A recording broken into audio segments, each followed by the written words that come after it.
If you want to disable TalkBack on POCO F7 Pro, here's what we need to do. So we need to go to the settings. If you have any app opened or anything like that, you can go to the home screen by tapping on the home button if you have 3 buttons. So tap on it once and then double tap in order to select the option. And if you use gestures, you can do the same gesture as you do usually with one finger, but instead you need to use 2 fingers. So you need to simply swipe up with 2 fingers from the bottom of the screen. Nevertheless, let's tap on settings once and then double tap. Now in the settings we need to use 2 fingers in order to scroll down. We cannot scroll with just 1 finger, so scroll all the way down, and let's go to additional settings. So tap on it once and then double tap. Tap once on accessibility and then double tap. Tap once on vision and then double tap. Select TalkBack and double tap again.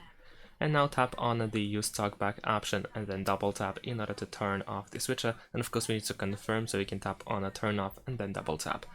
And that's all. Now we can use just 1 finger in order to swipe and to use our phone again. Thanks for watching, leave a like and subscribe to my channel, and see you in my next videos. Bye!